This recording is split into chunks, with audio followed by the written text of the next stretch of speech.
was shocking to me was that nobody wants to talk about death. I mean, people who are dying don't want to talk about death because it saddens their caregivers and they feel that they're disappointing their doctors. The doctors don't want to talk about it because it makes their patients sad and they feel like a failure, like they failed their patients if their patients are dying, even though that's the reality. The relatives will say, oh, Mom, let's talk about something else, even if Mom wants to say, I have a few days, and they just try to put a smiley face on it. And I completely understand that, but it's also, it leaves people very much alone. And in terms of medical decision making, it just makes the discussion moot. There is no discussion. Nobody talks about end-of-life preferences. It's actually really important. So it's important for so many reasons. It's important because sometimes things happen to us. The healthiest people, I mean, it's not a sort of thing that you say, when I'm almost dead, I'll do it. It's like, to give another example from Kahneman, I had a minor gum surgery, and I walked into Princeton and I said, oh, I'm going to floss every day. And he said, you can stop a little while before you die. That's great, if only I had my expiration date. But we don't have that. And I could walk out of Waterstones, walking on air so happy, and God forbid be run over by a bus because they come in the wrong way, right? And then someone has to make a decision. What do we do with Mom? What would Mom want? I don't know. We never talked about it because he never thought she was going to die tomorrow. So I suggest something that I call TAB, Talk About Death, and it's just to actually routinize these conversations, to talk about death because it's going to happen. I happened to study milestone birthdays, and that seems to be completely, like a complete digression. What's that got to do with it? But the truth is, when you're about to be 30 or 40 or 50 or 60, you're sitting, you're thinking, what have I done with my life? Looking back, looking forward, there's a lot of heaviness going on. When you're 41, you just go for a beer. So let's use this.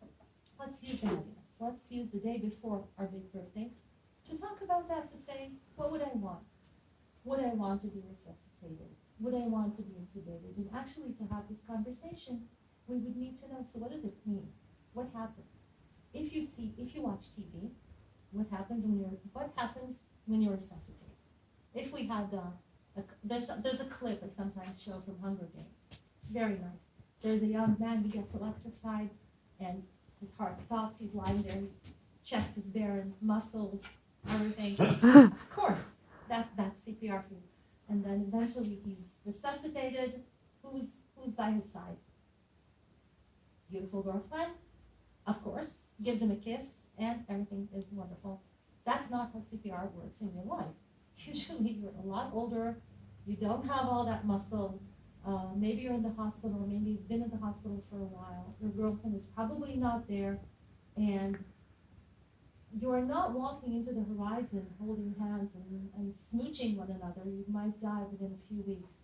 You might have ribs broken in the process. You might get infected in the process. It's not fun. It's not as beautiful as it is on TV. If you've only learned about it on TV, you have mislearned. So to talk about death is also a little bit to talk about what does this all involve? What do we offer for real? And what do we want? What would we want? And I don't know what anybody wants. It's up to them. But they need to at least have a discussion so that if I'm hit by a bus, my family will know what to do. And at the end of someone's life, and unfortunately, my father-in-law passed away a month ago, and he was in the hospital, really, really at the very end.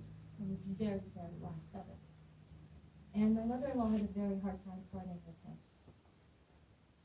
But we knew they had signed forms a number of times. The bureaucracy is terrible, so you get to say everything 5 times because your forms are get rejected. And both of them said, we don't want to be resuscitated, we don't want to be intubated. And that was, in those very hard moments of parting from him, it was knowing that we're giving him a gift. We're saying farewell, and we love you, and we're not going to torture you now. Because you're 86 and you're doing very poorly, and we won't be bringing you back to life, young and healthy. It's just not going to. But we knew his preferences, so we didn't feel like we were being executioners. We felt like we were being very respectful of his last wishes.